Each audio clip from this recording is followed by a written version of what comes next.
అశ్వ సంవత్సరంలో కైలాస యాత్ర Sri Gayatri tours and travels 8977349696. సింహాచలంకి పంచగ్రామాల సమస్య 3 దశాబ్దాల నుంచి వెంటాడుతున్నటువంటి పరిస్థితి. దీనికి సంబంధించినంత వరకు అనేక పార్టీలు అనేక నాయకులు వస్తా ఉన్నారు, హామీ ఇస్తా ఉన్నారు. కానీ ఇప్పటికీ ఏదైతే ప్రజల ఆకాంక్ష నెరవేరలేనటువంటి సిచ్యువేషన్. అసలు పంచగ్రామాల సమస్య ఏంటి, దీని పరిష్కార దిశగా అడుగులు ఎందుకు పడట్లేదనే అంశానికి సంబంధించినంత వరకు సీనియర్ నేత పాసల ప్రసాద్ గారు ఉన్నారు. ఆయన అడిగి తెలుసుకునే ప్రయత్నం చేద్దాం.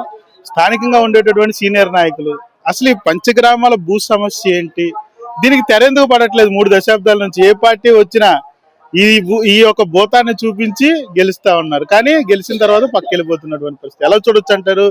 దీనికి శాశ్వత పరిష్కారం లేదంటారు? ఈ సమస్య ఎక్కడ మొదలైందంటారు? సమస్య అనేది ఇది పెద్ద పరిష్కారం కాని సమస్య అయితే మాత్రం కాదు.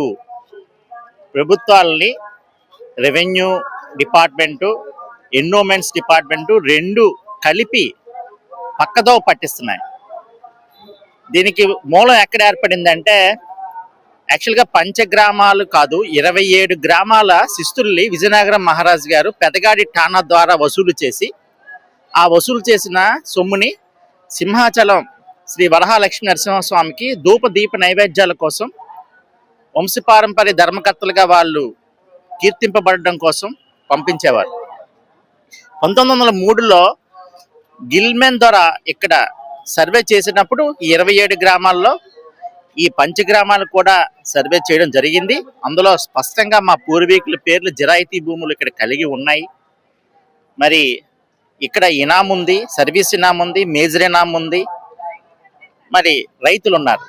ఆ రైతులు ఈ పంచగ్రామాల్లోనూ కేవలం 1750 ఎకరాల్లోనే రైతు భూమి ఉంది. ఆ రైతు భూమి ఆ రోజు నుంచి కూడా విజయనగరం మహారాజుకి మేము పెదగాడి ఠాణా ద్వారా శిస్తులు కడుతున్నాం. ఆ శిస్తు రసీదులు కూడా మా దగ్గర ఉన్నాయి. అప్పటి నుంచి కూడా క్రయ విక్రయాలు జరిగాయి. వాటికి రిజిస్ట్రేషన్ డాక్యుమెంట్లు ఉన్నాయి మా దగ్గర. 1856లో కూడా రిజిస్టర్ అయినటువంటి డాక్యుమెంట్లు ఉన్నాయి మాకు. అట్లాంటిది 1947లో స్వతంత్రం వచ్చిన తర్వాత 48లో ఎస్టేట్స్ అబాలిషన్ యాక్ట్ వచ్చింది. ఆ ఎస్టేట్స్ అబాలిషన్ యాక్ట్ అయిన తర్వాత ఈ ఎస్టేట్స్ అన్ని రద్దు అయిపోయినాయి. ఈ రాజుల సంవత్సరాలన్నీ క్లోజ్. అప్పుడు ఈ 27 గ్రామాల్లో 27 గ్రామాలు కూడా ఎస్టేట్ విలేజ్లుగా పరిగణింపచేసి వాటికి సంపూర్ణ హక్కులు ఇచ్చేశారు. అంటే అక్కడ రైతే రాజు కింద. కానీ 1951లో విజయనగరం మహారాజు యొక్క దివాను ప్రోద్బలంతో మన సింహాచలం దేవస్థానం వాళ్ళు కోర్టులో కేసు వేసి ఈ 27 గ్రామాల్లో ఈ 5 గ్రామాలు ఎస్టేట్ గ్రామాలు కాదు, ఇనాం గ్రామాలు, ఇక్కడ ఉండే భూములన్నీ ఇనాం గ్రామాలు, దేవుడు హక్కుదారుడు అవుతాడని కేసు వేశారు. ఆ కేసు అనేది మూలం. ఆ కేసులో మద్రాస్ హైకోర్టు తీర్పు ఇచ్చింది, ఇవి ఇనాం గ్రామాలని, అంటే దేవుడు హక్కుదారుడు ఇక్కడ ప్రజలందరూ కౌలుదారుల కింద చూపించింది. కానీ తప్పది. దాన్ని రెవెన్యూ శాఖ అప్పుడు ఒప్పుకోలేదు. కాలక్రమేణా 1977లో రెవెన్యూ అండ్ ఎండోమెంట్స్ ఈ 2 డిపార్ట్మెంట్లు ఒక్కటైపోయి రైతులను ఎంక్వైరీ చేయకుండా సెక్షన్ 33 ఎంక్వైరీ అంటారు, ఇనాం గ్రామాలే అనుకుందాం. సెక్షన్ 33 ఎంక్వైరీ ద్వారా రైతులను ఎంక్వైరీ చేయాలి. అది కూడా చేయకుండా హైకోర్టులో ఇద్దరు కలిసిపోయి ఇవి ఇనాం విలేజ్లని డిక్లేర్ చేసేసారు.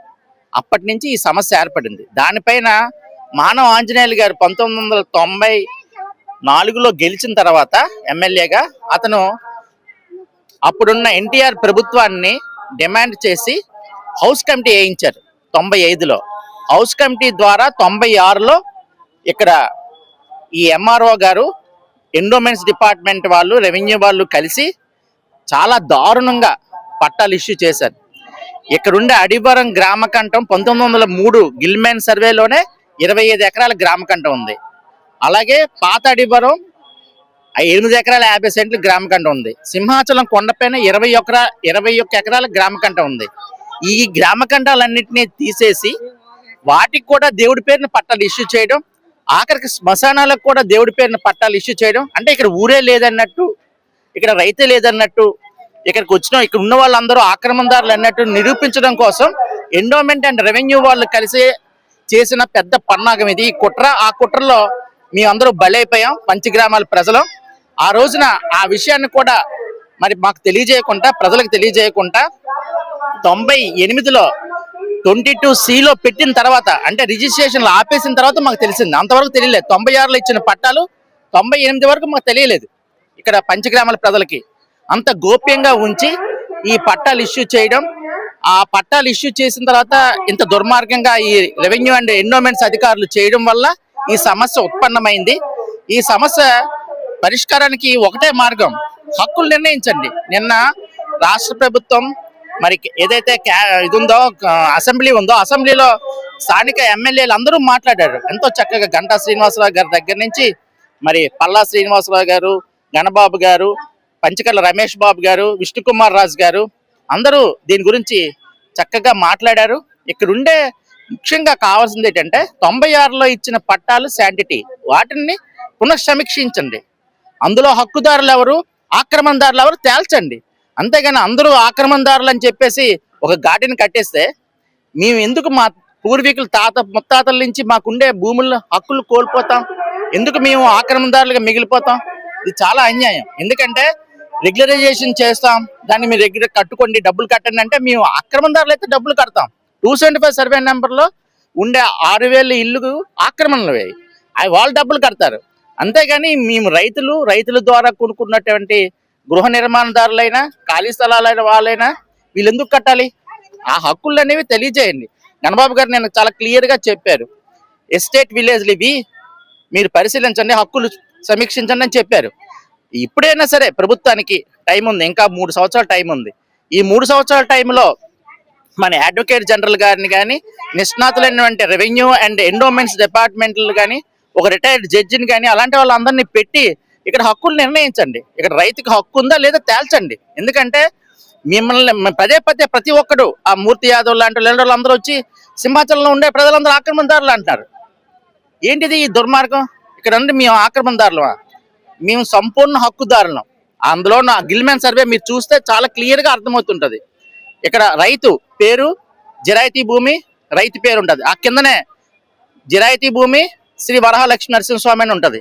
దేవుడి పేరున భూములు ఉన్నాయి, రైతుల పేరున భూములు ఉన్నాయి. సో వాటిని గమనించి, వాటి హక్కుల్ని గమనించి, వాటిని సంపూర్ణంగా సమీక్షించి, ఆ పట్టాలని 96లో ఇచ్చిన పట్టాలు ఖచ్చితంగా సమీక్షించాలి. అప్పుడు నిర్ణయించండి. అప్పుడు నిర్ణయిస్తే సరిపోతుంది. అంతేగాని ప్రభుత్వం నుంచి 5,000 కోట్లు విలువైన భూమి ఇస్తున్నాం, 12,000 ఇల్లు రెగ్యులరైజ్ చేస్తున్నాం. 12,000 ఇల్లు రెగ్యులరైజ్ చేయడం వల్ల కేవలం 13% పంచగ్రామాల్లో ప్రజలకే న్యాయం జరుగుతుంది. ఇంకా 88% పంచగ్రామాల ప్రజలు అన్యాయమైపోతారు.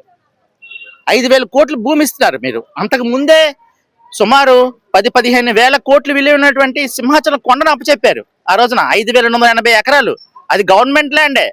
మరి ఆ రోజున మీరు 96లో పట్టాలు ఇచ్చినప్పుడు చంద్రబాబు నాయుడు గారు దేవుడి శాంటిటీ కాపాడడం కోసం, దేవుడి పవిత్రత కాపాడడం కోసం ఈ కొండ ఇంకెవరైనా వచ్చి ఆ కొండ పైన నివసిస్తే, ఇక్కడ గెస్ట్ హౌస్లు కానీ, హోటళ్ళు కానీ ఇట్లాంటివి కడితే, సిటీ మధ్యలో ఉంది కాబట్టి ఇది అపవిత్రం అవుతుందనే ఉద్దేశంతో ఆ రోజు చంద్రబాబు నాయుడు గారు ఎంతో పెద్ద మనసు చేసుకొని సింహాచల దేవస్థానానికి 5,280 ఎకరాలు ఇచ్చారు. 275 సర్వే నెంబర్ ఒక్కటే.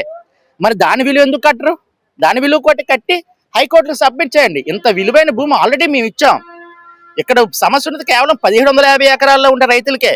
ఆ రైతుల నుంచి కొనుగోలు చేసినటువంటి గృహ నిర్మాణదారులైనా, ఖాళీ స్థలాల యజమానులైనా వాళ్ళ నుంచి కొనుగోలు చేసిన వాళ్ళే. సో కాబట్టి ఆ 1,750 ఎకరాలకి హక్కులు కల్పిస్తే ఈ సమస్య సాల్వ్ అవుతుంది. చూడొచ్చు, పరిష్కారం దొరకదంటారా? కేవలం రాజకీయ నాయకులు తమ స్వలాభం కోసం లేదా ఎన్నికల్లో గెలుపు ఓటములు దీన్ని పావుగా వాడుకుంటుందంటారా పంచగ్రామాల సమస్యను? అందరికీ నమస్కారం అండి. ఈ పంచగ్రామాల సమస్య అనేది సాధారణంగా ఇది సామాజిక ప్రజలకి, దేవస్థానం ఆస్తులకి మధ్య జరుగుతున్నటువంటి ఒక అంశం. ఇదేంటంటే మన స్వామివారికి ప్రతి సంవత్సరం చందనోత్సవం ఎలాగైతే జరుగుతుందో, ఈ ఎలక్షన్ టైంలో వచ్చేటప్పుడు, ఎలక్షన్ల దగ్గర పడుతున్నప్పుడు ఈ విధంగా ఒక జాతరలాగా స్థానికంగా ఉన్నటువంటి ఎమ్మెల్యేలు కానీ, కార్పొరేటర్లు కానీ మేము పంచగ్రామాల సమస్యని తీరుస్తాము అని ఒక మాట ఒకటి మాడతారు. అది అసెంబ్లీలో కావచ్చు, లేదంటే ప్రజల దగ్గరికి వచ్చినప్పుడు వాళ్ళ ఉనికిని చూపెట్టుకోవడానికి. ఇన్ని చంద్రబాబు నాయుడు గారు ఆ గవర్నమెంట్ వచ్చినప్పుడు పంచగ్రామాల సమస్య తీరుస్తారని స్థానిక ఎమ్మెల్యే అదీప్ రాజు కావచ్చు, లేదంటే ఇక్కడ నుంచి అవంతి కావచ్చు, మంత్రి కావచ్చు, వీళ్ళందరూ కూడా ఒక మాట అయితే చెప్పారు. మళ్ళీ ఈ గవర్నమెంట్ వచ్చింది, ఓట్ల దగ్గరకు వచ్చేటప్పుడు గణబాబు గారు కానీ, గంటా శ్రీనివాసరావు గారు కానీ, వీళ్ళందరూ కూడా పంచగల రమేష్ బాబు కానీ, మేము కూడా పంచగ్రామాల ఇష్యూ తీర్చేస్తాం, మాకు ఓట్లు ఏంటి గెలిపించగానే ప్రజలు మళ్ళీ అమ్మమ్మ మా వాళ్ళు వస్తే గెలిపించేస్తారని వాళ్ళు ఆశగా ఎదురు చూడటం. అంటే ఇది తీరనివ్వరు. ఎందుకంటే ఇక్కడ మెయిన్ ఇక్కడ కబ్జాదారులు ఎవరు అంటే దశాబ్దాలుగా ఉన్నటువంటి రాజకీయ పార్టీలు కండువాలు వేరవ్వచ్చు, కానీ రాజకీయంగా ఉన్నటువంటి ముసుగులో ఉన్న వాళ్ళు ఇక్కడ మెయిన్ కబ్జాదారులు. ఈ నిజంగా సమస్యను పరిష్కారం చేయాలంటే ప్రభుత్వానికి పెద్ద పెద్ద సమస్యలు పరిష్కారం చేస్తున్న వాళ్ళు, ఇది చాలా చిన్న సమస్య. అంటే నేను ఒక మాట చెప్తున్నాను, ఈ రోజున ఈ యొక్క స్వామివారి యొక్క దశాబ్దాలుగా ఉన్నటువంటి యొక్క సమస్య మీద ఈ యొక్క చైర్మన్ ఎవరండి, అశోక్ గజపతి రాజు గారు. ఆయనకు కూడా వయసు రీత్యా ఆయన చాలా పెద్దవాడు అయిపోయాడు. ఇప్పుడు ఆయన దీని మీద కనీసం మాట్లాడే పరిస్థితి, ఆయనకి ఎక్కడో ఒక దూరంగా గవర్నర్ పోస్ట్ ఇచ్చారు, ఆయన అక్కడికి వెళ్ళి కూర్చుంటున్నాడు. ఆయన సింహాచలానికి కూడా అప్పుడప్పుడు ఏదో వచ్చి రాలేని పరిస్థితి. ఆయన తదనంతరం దీని పరిరక్షణ ఎవరు చేస్తారు? అంటే దీన్ని అసలు నిజంగా ప్రభుత్వానికి దీని మీద ఈ సమస్య పరిష్కారం చేయాలా, సామాజిక ప్రజలకి అలాగే దేవునాస్తిని ఒక సమతుల్యంలో కాపాడాలని నిష్పక్షపాత ధోరణి గనక ఉండుంటే ఈ పాటికి చంద్రబాబు నాయుడు గారు ఎప్పుడో ఈ సమస్యను పరిష్కారం చేసేవారు. రాష్ట్రాలు దేశాల్లో ఉన్న సమస్యలన్నీ పరిష్కారం చేసుకోగలుగుతున్నాం, కానీ ఇక్కడ ఉన్నటువంటి ప్రజలని మోసం చేస్తూ, దేవాలయాన్ని మోసం చేస్తూ, ఇది నిజంగా ఎవరికి చెందినది అని తెలియనటువంటి పరిస్థితుల్లో ఈ రోజులు మళ్ళీ ఓట్ల ఎలక్షన్ టైంలో వచ్చేస్తున్నాయి. నెక్స్ట్ కార్పొరేషన్ ఎన్నికలు ఉన్నాయి, స్థానిక కార్పొరేటర్లు మళ్ళీ బలాబలాలు తేల్చుకోవాలని కింద స్థాయిలో ఉన్నటువంటి నాయకులు ఏంటన్నా మేము ఓట్లకు వెళ్ళాలా, మా పరిస్థితులు ఏంటి, పంచగ్రామాల సమస్య ఏంటంటే ఏదో ఒక అంశం మాట్లాడతారు అంతే. దాని మీద మళ్ళీ ప్రభుత్వం ఎటువంటి చర్యలు తీసుకోదు. ఇందాక మా పెద్దలు, మా అన్న పాసల ప్రసాద్ గారు స్థానికంగా ఆయన చెప్పినట్టు, ఇది నిజంగా సమస్యను పరిష్కారం చేయాలంటే ఇటు నిజమైనటువంటి డిబేట్ పెట్టండి, నిజమైనటువంటి స్థానికుల్ని, ఈ యొక్క వంశపారంపర్యంగా ఉన్న వాళ్ళని, అదేవిధంగా దేవస్థానానికి సంబంధించిన చైర్మన్ని, వీళ్ళందరినీ కూడా కూర్చోబెట్టి ఈ సమస్యను ఎప్పుడో పరిష్కారం చేయొచ్చు. ఇది జరగనటువంటి తంతు. ఇక్కడ మెయిన్ కబ్జాదారులు ఎవరంటే బయట నుంచి వచ్చిన వాళ్ళు. ఇందాక అన్న చెప్పారు, అవంతి శ్రీనివాస్ ఎక్కడి నుంచి వచ్చాడండి? ఆయన ఇక్కడ ఏదో భీమిల్లో ఎమ్మెల్యే అయ్యాడు, వాళ్ళ తమ్ముడికి ఇక్కడ ఆస్తి సగం ఆస్తి దేవస్థానాన్ని కొట్టేశాడు. ఆయనకి మళ్ళీ ఇది పరిష్కారం అయితే మళ్ళీ వాళ్ళ తమ్ముడికి ఆయనకి ఇబ్బంది. అదీప్ రాజు పరిస్థితి ఏంటో మీకు తెలుసు, చెప్పక్కర్లేదు. ఇంకా గణబాబు గారు అంటారా, ఆయన సమస్య వచ్చినప్పుడు మాత్రమే మాట్లాడతారు ఆయన. ఇంకా మిగిలింది గంటా గారు ఎక్కడి నుంచి వచ్చారండి? గంటా గారు కూడా బయట నుంచే వచ్చారు. ఆయన ఏమో స్థానికంగా ఆయనకి పంచగ్రామాల ఇష్యూ తీరితేనేటి తీరకపోతేనేటి, ఓట్ల ముందు వచ్చినప్పుడు 2 మాటలు మాట్లాడి ఓట్లు గెలిపించుకోవడానికి తప్పించి, కానీ ఇక్కడ ఉన్నటువంటి స్థానికంగా ఉన్నటువంటి ఎమ్మెల్యేలు, రాజకీయ పార్టీలు కండువాలు వేరైనా సరే కూడా వాళ్ళ మనసులో ఉన్నటువంటి భావం ఒకటే అని చెప్పేసి ప్రజలందరూ కూడా ఎప్పుడో గ్రహించారు. ఎప్పటికైనా సరే కూడా ప్రజల ముందు మీరు నిజంగా రావాలి, నిష్పక్షపాతంగా ఉండాలి అంటే స్థానికంగా సామాజిక ప్రజల్ని మభ్య పెట్టకుండా, మోసం చేయకుండా, అటు దేవాలయానికి ఇటు ప్రజలకి సమతుల్యమైనటువంటి న్యాయం జరిగే విధంగా ఈ సమస్యను పరిష్కారం చేయండి. అంతేగాని అక్కడ గూగుల్ని పెడుతున్నాము అడివరాల్లో, ఇక్కడ చూడకపోతే కబ్జాలు కొన్ని వందల ఎకరాలు కబ్జా చేసేశారు. ఇప్పుడు దశాబ్దాల నుంచి ఉన్నటువంటి ప్రజలు ఏమంటారు, మేము ఇక్కడ ఎక్కడెక్కడి నుంచో వచ్చేవాళ్ళు ఉన్నారు, స్థానికంగా ఉన్న వాళ్ళు తక్కువైపోయారు, బయట నుంచి వచ్చిన వాళ్ళు ఉన్నారు, మేము ఇక్కడ ఇల్లు కట్టుకోవడం మాకు రెగ్యులేషన్ చేయండి అని అడుగుతున్నారు. ఇప్పుడు మీరు ఈ సమస్యని ఒక చిలికి గాలివానగా చేసి అందరూ కూర్చొని మాట్లాడి నిష్పక్షపాత ధోరణితోటి దేవాలయానికి ఇటు అదే విధంగా ప్రజలకి న్యాయం జరిగేటువంటి సమస్యని తీసుకొచ్చి ఈ రోజున మీరు కావాలని చెప్పేసి మీ యొక్క రాజకీయం యొక్క పబ్బం గడుపుకుంటున్నారు మళ్ళీ ఓట్ల ఎలక్షన్ ముందు. చూడొచ్చు, పంచగ్రామాలకు సంబంధించినంత వరకు కూడా అసెంబ్లీలో వాడివేడిగా చర్చలు జరిగినటువంటి పరిస్థితి. ఈ నేపథ్యంలో పంచగ్రామాల సమస్యకి తెరపడే అవకాశం ఉండబోతుందంటూ కూడా ఏదైతే ఈ పంచగ్రామాల ప్రజలు ఆశాభావం వ్యక్తం అవుతున్నటువంటి పరిస్థితి కనిపిస్తా ఉందని చెప్పొచ్చు. మరీ ముఖ్యంగా రెవెన్యూ డిపార్ట్మెంట్ తో పాటుగా దేవాదాయ ధర్మాదాయ శాఖ అనాలోచిత నిర్ణయాల వల్ల పంచగ్రామాల సమస్య ఇంతకాలం పెండింగ్ లో ఉండిపోయిందని, అదేవిధంగా స్థానికంగా ఉన్నటువంటి ప్రజాప్రతినిధులు కూడా ఈ సమస్యని పరిష్కార దిశగా అడుగులు వేయకపోవడం వలన ఈ సమస్యగానే ఉండిపోతుంది. ఖచ్చితంగా రాష్ట్ర ప్రభుత్వం దీనిపైన రిటైర్డ్ జడ్జితో పాటుగా రెవెన్యూకు సంబంధించిన సీనియర్ అధికారులు, ఎండోమెంట్ కి సంబంధించిన సీనియర్ అధికారులతో కమిటీ వేసి ఈ సమస్యకు శాశ్వత దిశగా పరిష్కార దిశగా అడుగులు వేయాలంటూ కూడా స్థానికులు కోరుకుంటున్నటువంటి పరిస్థితి.